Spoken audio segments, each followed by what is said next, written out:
The world of Kareth 9 was dying slowly, like a candle fighting to burn against the wind. The skies were a dull gray, filled with the smell of burnt metal and rain. Once it had been a planet of gardens and golden towers, where music floated through the air and laughter echoed across rivers. But war had come, and war had taken everything. The Thriel were the native people of Kareth 9, tall, elegant, and peaceful. Their skin shimmered like polished glass, changing colors with their emotions.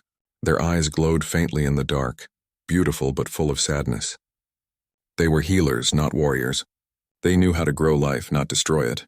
But when the Drask Raiders came, savage invaders from the cold moons, the Thriel had no one to protect them. Entire cities were burned to dust. The survivors fled into the mountains where they built shelters from scrap metal and silence. Every night they prayed that someone would come to help them. And one day someone did.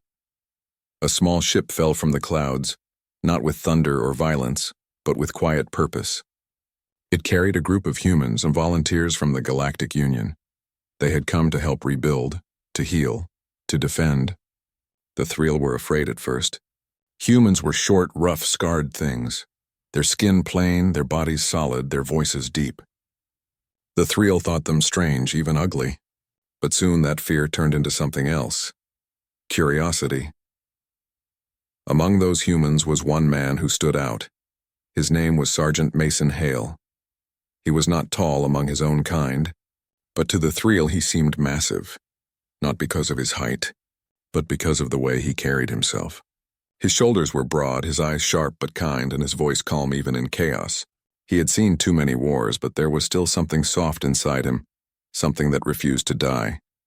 When Mason stepped onto the dusty ground of Kareth 9, he looked around at the broken towers and crumbling bridges. His heart ached. "Let's start fixing this mess," he said simply. And he did. From sunrise to sunset, Mason worked. He carried heavy metal beams that 3 Thriel could barely lift together. He cleared rubble with his bare hands, pushing through pain and exhaustion as if it didn't matter. When others stopped for food or rest, he kept going. The Thriel had never seen such determination before. To them, pain was a warning and a sign to stop. But Mason treated pain like an old friend, something to be endured and pushed aside. "Why do you keep working?" one of the Thriel asked him once. Mason just smiled faintly, wiping the dust from his face. "Because someone has to," he said. That answer confused them. On Kareth 9, no one did things alone. But Mason wasn't doing this because he was ordered to. He did it because it needed to be done. One day, while lifting a fallen support beam, a young Thriel girl named Lyra approached him. She was slender and graceful, her skin a soft blue glow. She looked at the massive piece of metal in his hands and gasped. "That's too heavy. You'll hurt yourself," she cried. Mason grunted, shifting the beam onto his shoulder. "I'll be fine," he said. Lyra tried to lift one end of it and couldn't move it even an inch. She stared at him in shock. The human's muscles strained, sweat dripping down his face, but his steps were steady. She followed him as he carried it across the camp, and when he finally set it down, she asked softly, "Why do you not stop when you are tired?" Mason chuckled, his voice deep and gentle. "Because tired isn't the same as finished." Lyra tilted her head, confused but fascinated. She had never met anyone who thought like that. The Thriel began to watch Mason more closely after that. They saw how he helped even when no one asked. When a shelter roof collapsed during the night storm, Mason rushed in and held the support beams alone until everyone was safe. His hands bled, his arms trembled, but he never let go. The alien girls whispered among themselves that no being should be able to do what he did. They started calling him Iron Soul, a name that meant one who never bends. At first, Mason didn't notice the attention. He didn't care about being admired. He cared only about getting the job done. But slowly he began to see the way the Thriel looked at him, not with fear anymore, but with respect. Some even tried to help him carry tools, though they were far too light and fragile to do much. He never refused their help. He always smiled, saying, "Every bit counts." At night, when the twin moons rose over the mountains, Mason sat near the campfire, staring into the flames. The Thriel girls sometimes gathered nearby, whispering quietly, their glowing eyes reflecting the light. They were fascinated by this strange man who laughed even after being wounded, who sang old human songs in a voice cracked by exhaustion. Lyra often sat closest to him. She didn't understand the lyrics of his songs, but she felt something when he sang. Something heavy and warm, something that made her heart ache. One night, she asked him, "On your world, are there many like you?" He thought for a while before answering. "There are many stronger than me, but strength isn't always about muscles." "Then what is it about?" she asked softly. He looked into the fire and said, "It's about not giving up, even when it hurts, even when no one is watching." The Thriel didn't speak for a long time after that. They had never thought of strength that way before. Days passed and word of Mason's strength spread through the camp. The Thriel girls would sometimes gather to watch him lift entire metal sheets into place, to see his arms flex as he worked without pause. To them it was almost unreal, this human who seemed to carry the weight of a world without complaint. But what truly stunned them was not his power, but his heart. When one of their younglings got trapped under debris, Mason didn't hesitate. He tore through the wreckage, his hands bleeding as he freed the frightened child. When he pulled her out, he smiled despite the pain. "You're safe now," he whispered. The Thriel watched, their hearts trembling. No Thriel male or female would have risked their own life so carelessly. But this human, this small, scarred creature, did it without thinking twice. For the first time, they began to understand why humans were feared and respected across the stars. Not because of their weapons, not because of their technology, but because they refused to stop.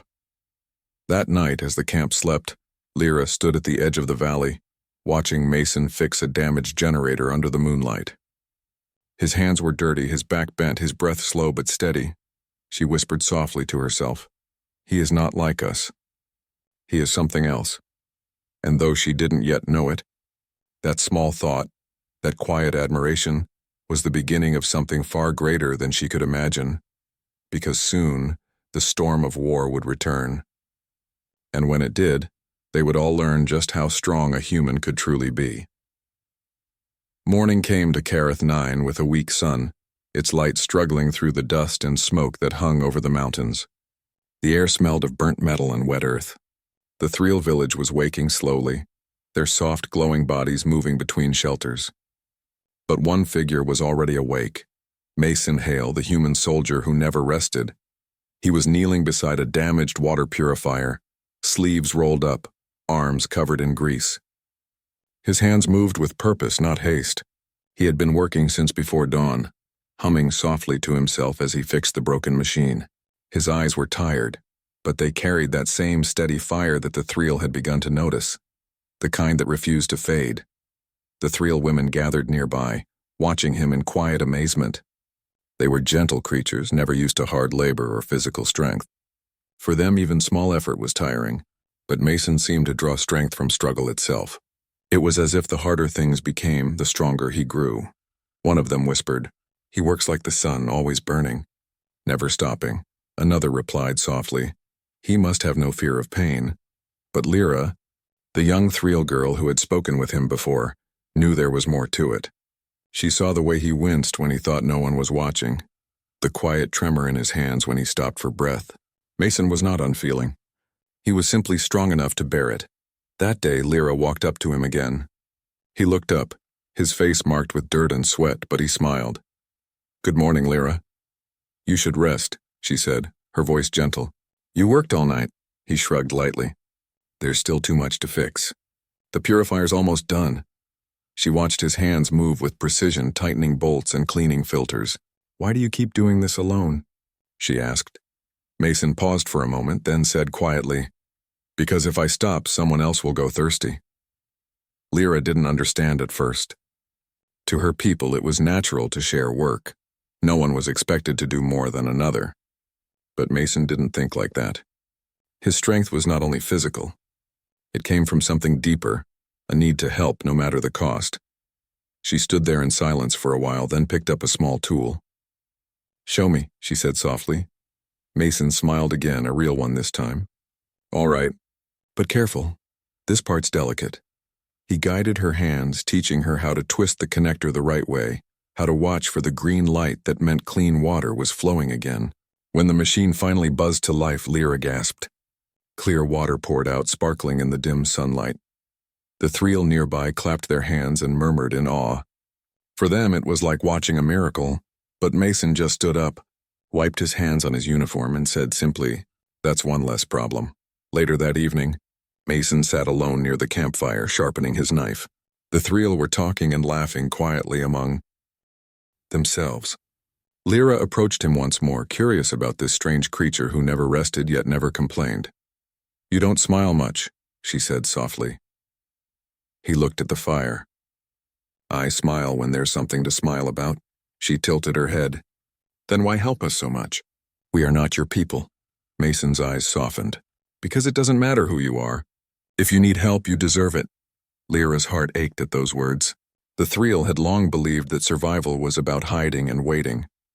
But this human believed the opposite, that life was about standing up and fighting back. "You humans are strange," she whispered. He chuckled. "Yeah, we get that a lot." In the days that followed, the Thriel began to trust Mason more deeply. They followed his guidance when repairing their shelters, and they learned to work together in ways they hadn't before. Mason became their quiet teacher. He showed them how to use human tools, how to reinforce walls, even how to defend themselves with simple weapons. When one Thriel girl accidentally dropped a heavy pipe on her foot, Mason rushed over, lifted it easily, and helped her up. His hands were strong but gentle. He wrapped her injury carefully, his movements slow and patient. "Be careful next time," he said with a small smile. The girl looked up at him, eyes wide. "You could have hurt yourself. Why do you always take the danger?" He paused. "Because I can handle it better than most." Those words spread through the camp, whispered from one alien to another. "Because I can handle it better than most." They repeated it like a lesson, trying to understand the meaning behind it. For the Thriel, strength was beauty, but for the human, strength was sacrifice. At night, storms rolled across the horizon, lightning flashing through the dark clouds. Mason stood outside, making sure the shelters were secure. His uniform clung to him, soaked from the rain, but he didn't care. Lyra found him standing there, checking the ropes that held the tents. "You'll catch sickness," she said, holding a cloak out to him. He smiled faintly and shook his head. "I've been through worse." She looked up at him, her glowing eyes reflecting the lightning. "What makes humans so unbreakable?" Mason stared into the distance for a long time before answering. "We break," he said softly. "But we get up again. That's all." The simplicity of his words hit her harder than any weapon. The Thriel had survived their wars by hiding.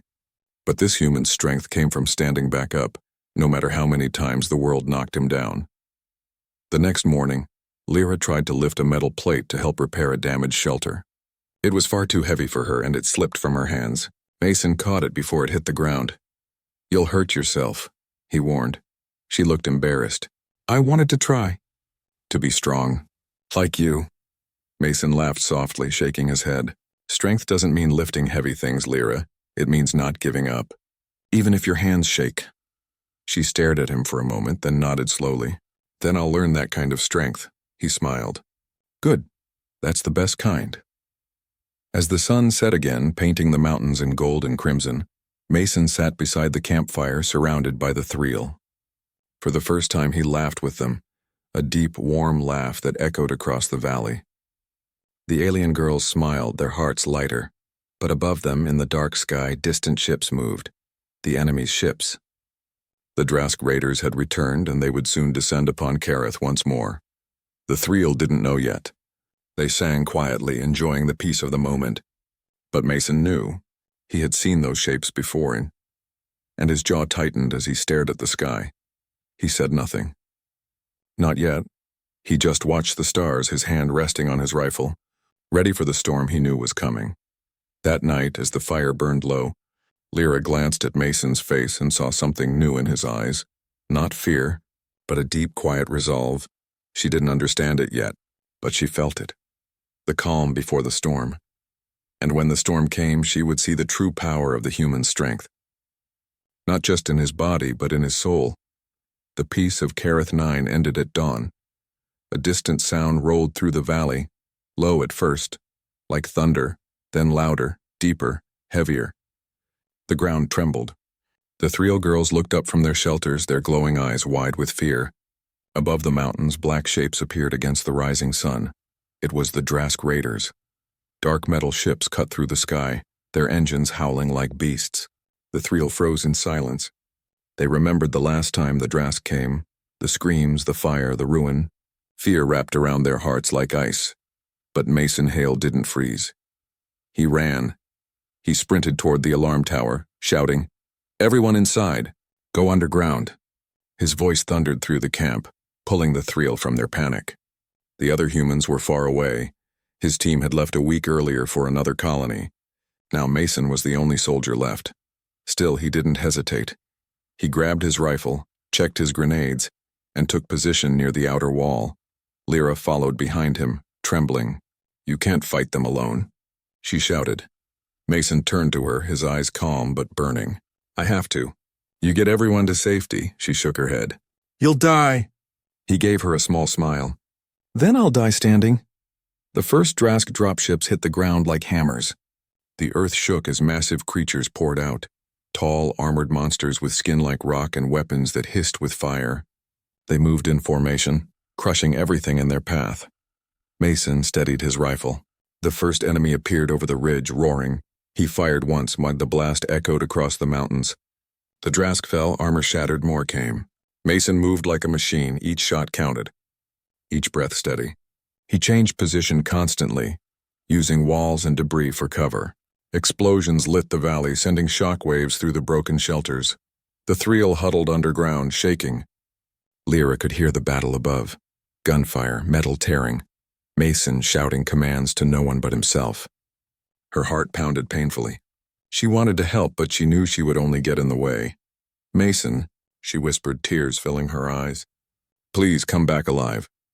Up above, the human fought with a fury the thrill had never imagined possible. He tossed grenades that shattered the ground, tackled a Drask twice his size, and tore its weapon free. When his rifle ran out of bullets, he used his fists. He was bleeding. His arm burned from a plasma shot, but his movements never slowed. "Come on," he roared, slamming into another enemy. "You'll have to do better than that." The Drask couldn't understand why this single human refused to die. They outnumbered him 20-1, yet he kept fighting. Relentless as a storm, he fought for every second. Every breath, every heartbeat, why? Because behind him, down in the shelters, were the people who couldn't fight for themselves. That was all that mattered. Smoke filled the sky. Mason stumbled, his vision blurring. He could barely hear through the ringing in his ears. The last grenade was gone. His rifle was nearly empty.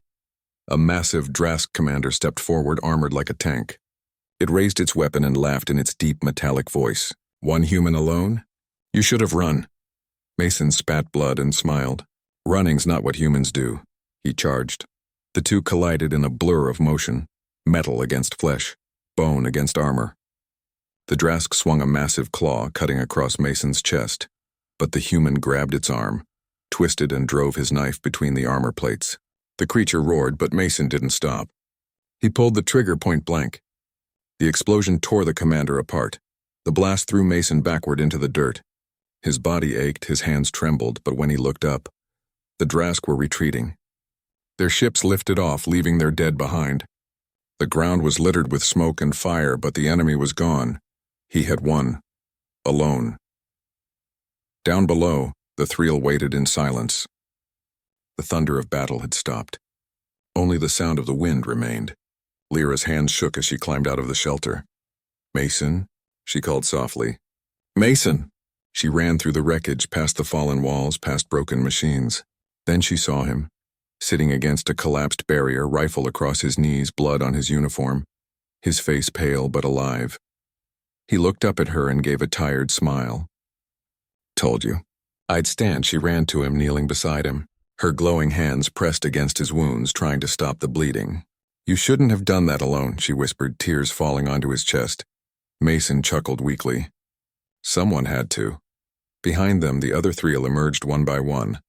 Their eyes widened as they saw the battlefield, dozens of Drask bodies scattered across the valley. The air shimmered with smoke and dust, and in the middle of it all sat one small human, wounded and exhausted but unbroken. They stared at him in disbelief. Some covered their mouths in shock, others fell to their knees in awe. He fought them all?" one whispered. Lyra nodded slowly. "Yes, all of them." Mason tried to stand but stumbled. Lyra caught him quickly, supporting his weight. His hand, large and rough, rested on her shoulder. She could feel how heavy he was and how fragile despite everything. "You saved us," she said softly. He looked at her and shook his head. "No, Lyra, I just bought time. You'll have to save yourselves now." Her eyes glowed brighter. "We will. You taught us how." Mason smiled faintly, then closed his eyes for a moment, resting. The Threel girls surrounded him quietly. They began to hum their healing song, a soft, beautiful sound that flowed through the air like wind. It was a song of gratitude, a song for heroes. That night, the Threel repaired what they could. Mason lay inside one of the shelters, his wounds bandaged, his breath shallow but steady. Lyra sat beside him, refusing to leave. He opened his eyes slightly. "They're safe now?" She nodded. "Yes, because of you." He gave a tired grin. "Good. That's all that matters." She hesitated, then whispered, "You humans are strange.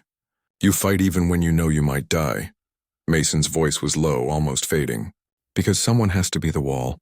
Even if it breaks," Lyra felt her chest tighten. She didn't fully understand, but she felt the truth in his words. When dawn came again, the Threel gathered outside, watching the light return over the mountains. The air was silent except for the crackling of fire. They looked at the battlefield one last time, and then back toward the shelter where Mason rested.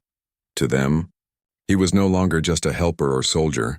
He was something more, a protector, a symbol of courage they had never known. Lyra turned to the others and said softly, "He stood alone for all of us.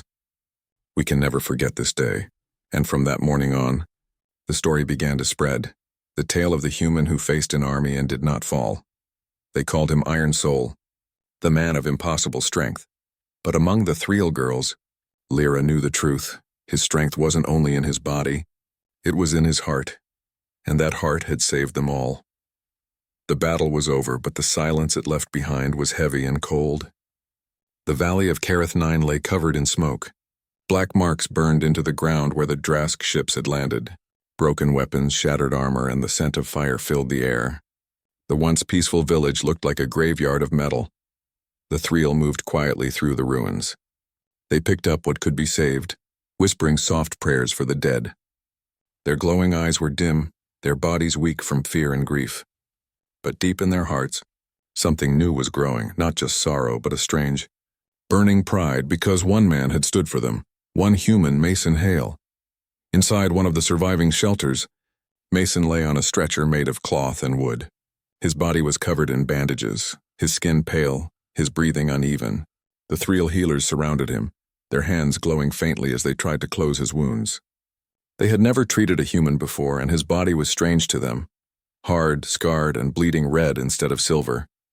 "His body is so damaged," one healer said softly. Lyra, sitting beside Mason, shook her head. "No, his body is strong. He survived what none of us could." The healers looked at her with disbelief. To them, no one could fight like that and live. But Mason had. Somehow he had survived. Lyra took a damp cloth and gently wiped the dirt from his face. His lips moved slightly, his eyes fluttering open. "Hey," he whispered weakly. "Everyone safe?" She smiled through her tears. "Yes, Mason, everyone, you saved us." He blinked slowly, looking at her glowing face. "Good, that's all I wanted." His voice faded again, his head falling back against the stretcher. Lyra's hands trembled as she held his arm. It was warm but shaking. She whispered softly, "Rest now, Iron Soul, you've done enough." For the next few days, Mason didn't move much. The Threel took turns watching him, bringing water and food he barely touched. The entire village worked together to rebuild what had been destroyed. But this time, they worked differently, stronger, more united, and without waiting for orders. Mason's courage had changed something inside them. Where before they hesitated, now they acted. Where before they feared, now they endured. Even the softest among them, those who once refused to touch weapons, began helping to strengthen the defenses. They worked side by side, their hands dirty, their hearts steady. Lyra often looked at them and thought, "This is what he gave us, the strength to stand." One evening, after the sun dipped behind the mountains, Lyra sat outside Mason's shelter. The air was calm, the sky clear for the first time in many weeks. Stars glittered above, reflecting faintly in her glowing eyes. She had never seen the stars look so peaceful. She thought about what Mason had said before the battle. Because if I stop, someone else gets hurt. Those words stayed in her heart, echoing again and again. She didn't understand humans completely. Their hunger for danger, their need to fight, their endless drive to protect others. But she could feel the truth in it. Mason had nearly died for a people who weren't his own. That kind of heart was something the Thriel had never seen before. She whispered to the sky, "Why would you risk your life for us, Mason? Why would anyone be so brave?" And the night wind carried no answer. Only silence and the sound of soft breathing from the shelter behind her. Days passed and Mason began to recover slowly. His wounds were deep, but his will was deeper. Every morning the Thriel were surprised to see him sitting up, checking his rifle or asking for tools. "You should rest," Lyra scolded gently. "I've rested enough," he replied, his voice still weak but steady. "There's work to do," she frowned. "You don't have to fix everything alone. We can help now," he smiled in a tired, proud smile. "Good, that's what I was hoping to hear." And for the first time Lyra saw him truly smile. Not the small, polite smile of duty, but a real one. It made her heart ache in a way she couldn't explain. The next morning, Mason stood outside, leaning on a metal rod like a cane. The Thriel gathered around him, staring in quiet amazement. He looked weaker, thinner, but somehow stronger than ever. He pointed toward the damaged wall. "We rebuild this first," he said, "then the watchtowers. And we'll set traps here and here." The Thriel nodded eagerly, moving to follow his commands. Lyra whispered to one of the older Thriel, "He's still hurt. Why doesn't he stop?" The elder smiled softly. "Because that's how he lives, child. A fire cannot stop burning. It can only fade when there's nothing left to give." Lyra looked back at Mason, who was limping but still lifting heavy planks of metal, sweat dripping down his face. She thought about those words, a fire that cannot stop burning. Yes, that was Mason. He was a flame that refused to die. That night the Thriel held a small gathering to honor him. They lit blue crystals that shimmered like stars, surrounding the human with light. Lyra stood before him nervous but proud. "We have always lived by fear," she said softly. "When danger came, we hid. When pain came, we ran. But you, Mason Hale, you showed us something new. You showed us that true strength is not about winning. It's about standing, even when you can't." The Thriel murmured in agreement, their glowing bodies brightening like a living aurora. Mason looked around, confused by the attention. "You don't have to thank me," he said. "I just did what anyone should." Lyra shook her head. "No, Mason, not anyone would. Only someone with a heart like yours." For a moment he couldn't speak. He looked at the faces around him, the fragile, shimmering people who once hid in fear but now stood tall. And he felt something warm rise inside him, something he hadn't felt since his home on Earth. Hope. When the gathering ended, Mason sat alone under the stars again. Lyra joined him quietly, sitting beside him in the cool night air. For a long time they said nothing. Finally she asked, "Do all humans have hearts like yours?" Mason chuckled softly. "Some do. Some don't, but maybe they could if they had a reason." "And what was your reason?" He looked at her with a faint smile. "You all needed someone to stand between you and the dark. I just happened to be there." Lyra turned her face away, hiding the shimmer of emotion in her eyes. "You were more than that, Mason. You were the light." He didn't answer, but his hand, rough and scarred, rested gently on her shoulder, and for that small moment the silence said everything. That night, when the Thriel looked up at the twin moons, they no longer saw a dying world. They saw something new, a world that could rise again, because of one human, because of Mason Hale, the Iron Soul.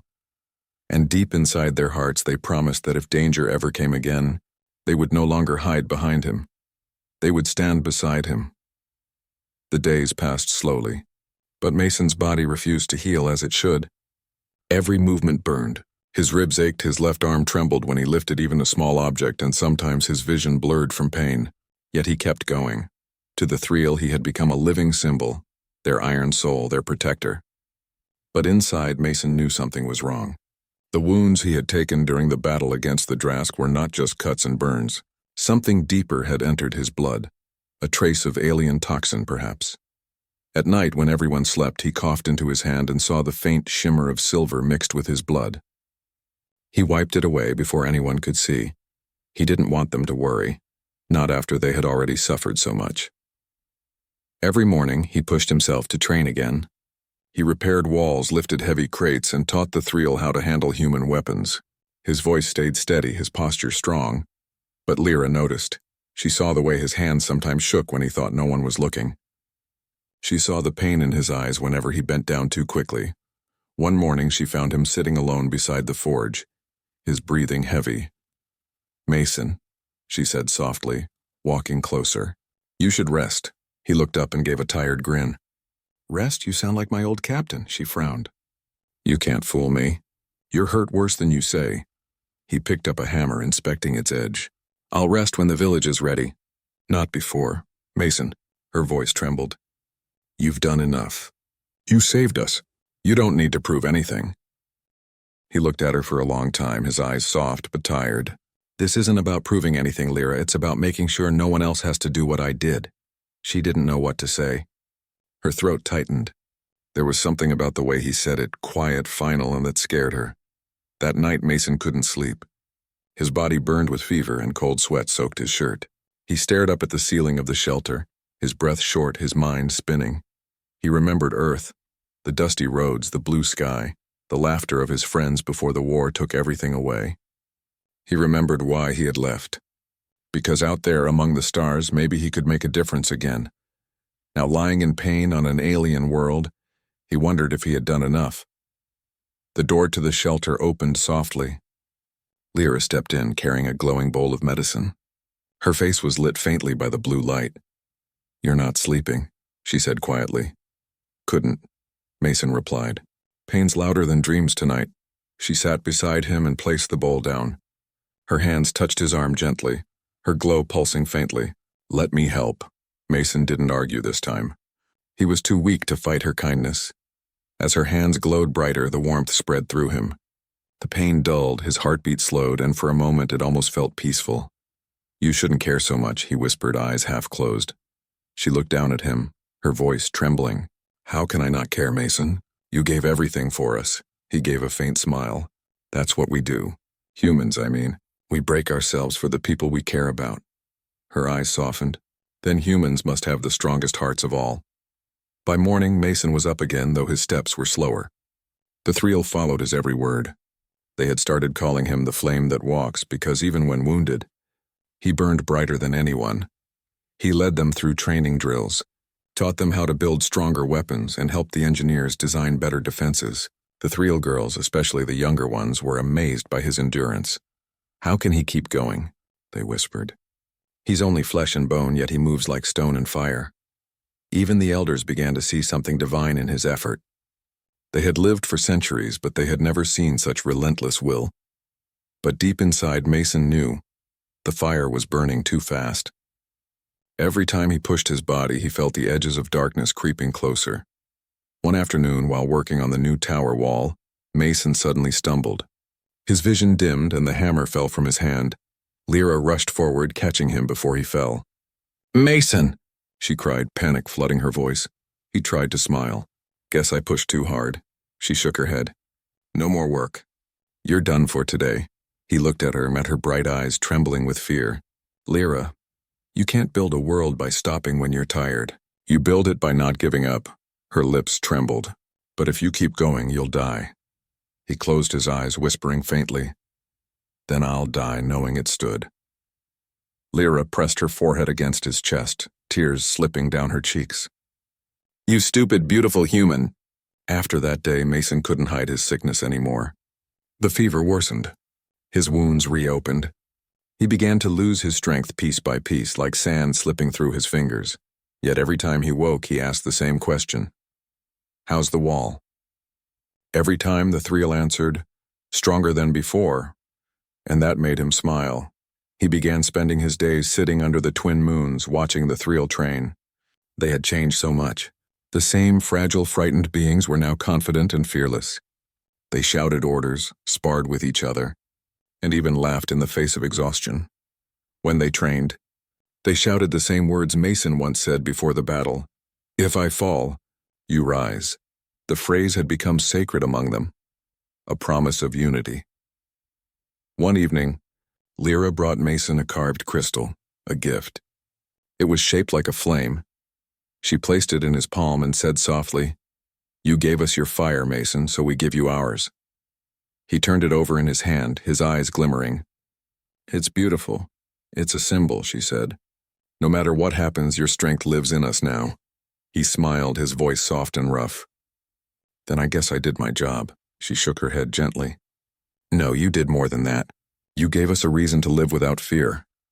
He looked at her for a long time, the world spinning slowly around them. The wind blew softly through the ruins, carrying the sound of thrill laughter in the distance. For the first time, Mason felt peace, not because he was strong, but because he didn't need to be anymore. That night, as he lay beneath the stars, Lyra stayed beside him. She watched his chest rise and fall, slower each time. "Mason," she whispered, "promise me something." He opened his eyes weakly. "What is it?" "When you can't fight anymore, don't think you failed us," he smiled faintly. "I won't, because you don't need saving anymore." She pressed her hand over his heart, feeling the steady beat beneath her fingers. "You're still our fire." He looked up at her glowing face, whispering softly, "Then keep it burning for me." Lyra nodded through her tears. "I will." And the stars above them burned brighter as if they too had heard his promise. The sky over Kareth 9 was quiet again. The twin moons hung low, painting the ruins in pale light. Weeks had passed since the last battle, but peace always carried a shadow. Mason Hale sat outside his shelter, a heavy blanket around his shoulders, watching the horizon where the first sunrise began to touch the mountains. He had grown weaker. His hands, once strong and steady, now trembled when he tried to lift even a cup. The fever came and went like a tide, leaving him pale and hollow-eyed. Yet every morning he woke up early to see the thrill train. They were fierce now. Their bodies glowed brighter, their movements sharper. What had once been a peaceful, fearful people now stood like warriors. Mason watched them with quiet pride. Lyra trained them herself, just as Mason had taught her. She shouted orders, corrected stances, and reminded them to never give up, even when they fell. Her voice carried power, confidence, and something else. Grief held tightly inside. Because every time she looked back and saw Mason watching, she smiled. But it hurt. That morning she brought him water and sat beside him. "You should be inside," she said softly. He smiled faintly. "You sound like me now," she shook her head. "No, I sound like someone who cares." He chuckled, though it ended in a cough. "You're doing well, Lyra. They listen to you. I learned from the best." His eyes softened. "They don't need me anymore." Her hands tightened around the cup. "Don't say that. They need you. We all do." He looked at the training field again, where the young Thriel shouted the battle chant he had given them. "If I fall, you rise." His voice grew quieter. "No, they don't need me. They have the fire now." "You have it," Lyra wanted to argue, but when she looked at his tired eyes, she couldn't. Deep down, she knew he was fading, like a star that had burned too long. That night, as the village slept, Mason felt the fever rise again. He could barely breathe. Every breath sounded like it came from far away. He tried to sit up, but his arms wouldn't obey. The world blurred around him. The walls of the shelter shifted and bent like shadows. For a moment he saw faces. The faces of soldiers from Earth, friends long gone, brothers who never came back. "Still fighting, Hale?" one of them whispered in his mind. Mason smiled weakly. "Guess I don't know how to stop." Then everything went dark. At dawn, Lyra found him lying unconscious. His skin was cold, his heartbeat faint. She screamed for the healers. Within minutes, the shelter filled with glowing Thriel rushing to save the human who had saved them. "His body is shutting down," one said urgently. "The poison has reached his heart." Lyra held his hand tightly. "You can fix him, right?" The healer shook his head slowly. "We can slow it, but not stop it. His body wasn't made for our world." Lyra's chest felt hollow. "No, there must be something." "Anything." Mason stirred slightly, his lips moving. "Lyra," she leaned close. "I'm here." His eyes opened just a little. "Don't cry." "I won't," she lied. Her voice broke anyway. "Just stay with us, please." He gave a faint smile, soft, almost peaceful. "You'll be fine. All of you. I'm proud of you, Lyra. Then his eyes closed again. Hours passed. Mason drifted in and out of consciousness. The Thriel took turns sitting beside him. Some prayed softly, others simply watched in silence. The whole village felt heavy, like the air itself refused to move. Outside, Lyra stood by the fire, staring at the stars. Her hands were clenched, her chest burning with helplessness. How could someone so strong fade away like this? How could the universe take away the one who had given them everything? She looked up at the sky and whispered, "If your gods are listening, take me instead." The wind answered with silence. That night, a storm came, the kind that rolled down from the high mountains carrying thunder that shook the ground. Lightning flashed across the dark clouds, and in the distance something moved, the faint glow of ships descending. The Drask had returned. The alarms rang out through the valley. The Thriel rushed to their post, weapons ready. Lyra's heart raced, but not with fear but fury. She turned toward Mason's shelter. "He can't fight," she whispered. "He needs to stay safe." But when she entered, the bed was empty. Her heart stopped. No! Outside, in the middle of the storm, Mason Hale stood once more, leaning on a makeshift spear for balance, his armor half broken, his body trembling but unbowed. The rain soaked his bandages. His breath came in sharp gasps. The Thriel froze when they saw him. He looked at them, hundreds of glowing eyes staring back, and he raised the spear high. "Listen to me." His voice cracked through the storm. "They're coming again. You know what to do." Lyra ran toward him, shouting, "Mason, you can't fight. You'll die." He turned to her with a smile that cut through the rain. "Maybe, but not today." Then the first blast hit the ground nearby. The Drask had landed. The battlefield roared again with thunder and light. The Thriel fought harder than ever before. They didn't run. They didn't hide. They shouted their chant until it shook the valley.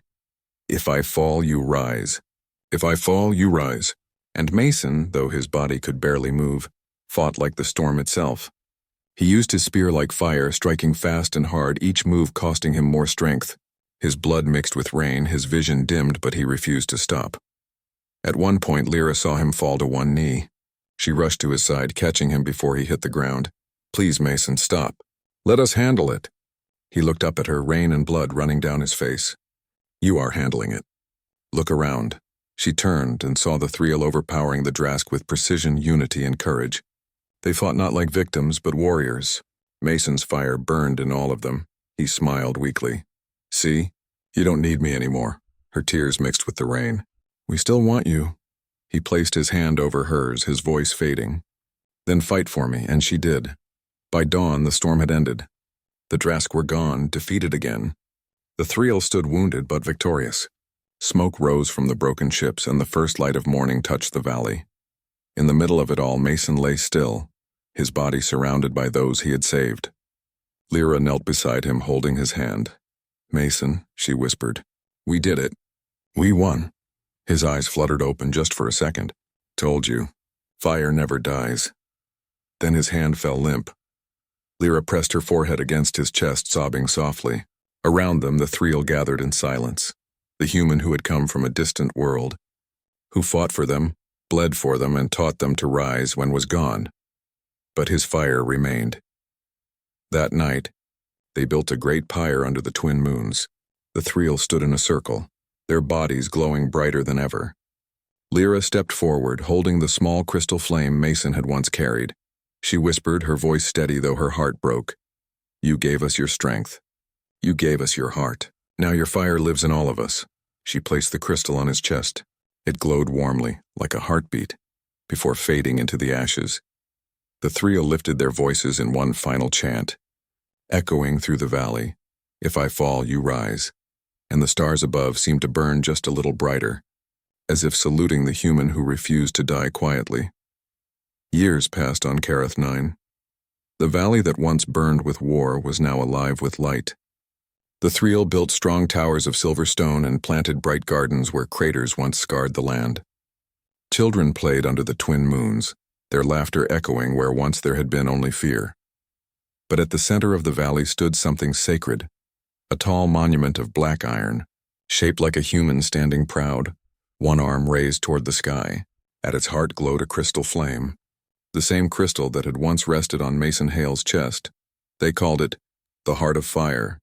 Every year the Thriel gathered beneath it. They sang old songs, told stories, and remembered the human who had come from the stars to save them, the man they named Iron Soul. Lyra stood before the monument, her eyes reflecting the golden glow. She was older now, her glow dimmer but deeper, more steady. In her hands she carried Mason's old spear, polished and repaired, its edge bright as the dawn. Behind her stood rows of Thriel warriors, their armor shining with the same symbol carved into the monument, a flame surrounded by wings. Once, the Thriel had been known as gentle healers and singers.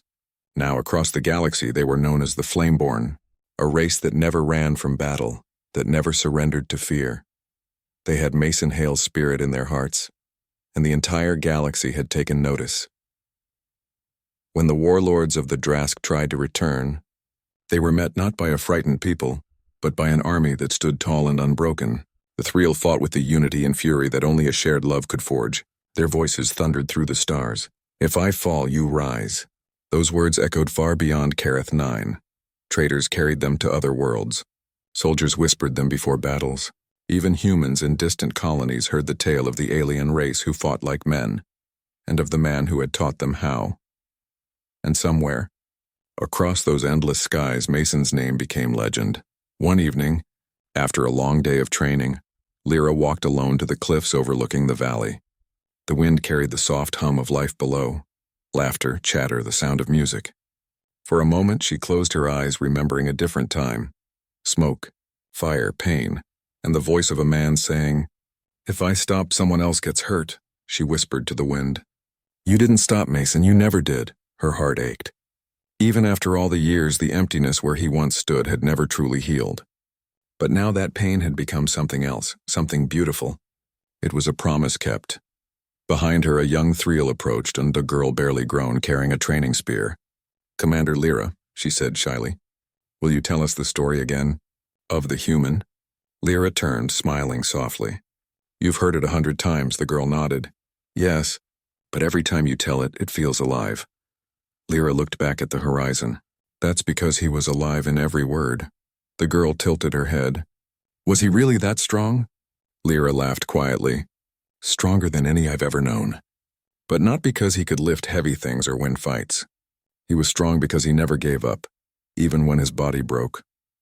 The young Thriel listened in silence, her eyes glowing wide with awe.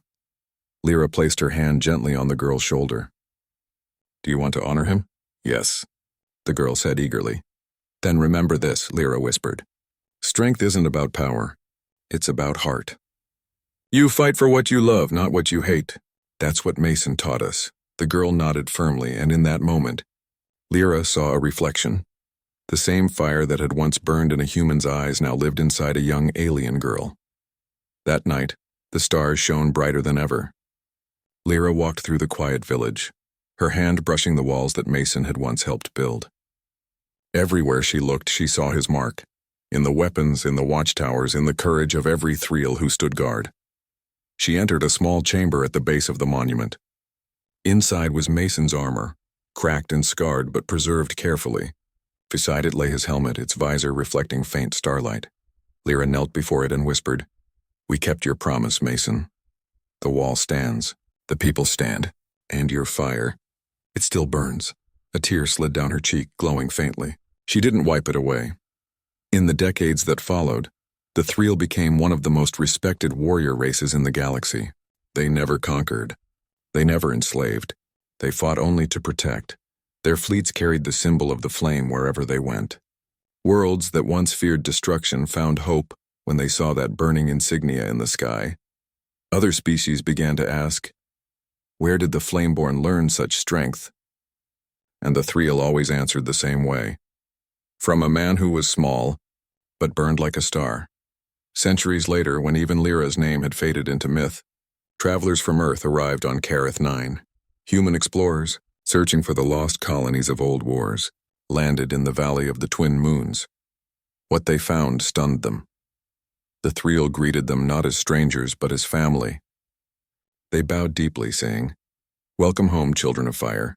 When the humans asked why, the Thriel took them to the monument.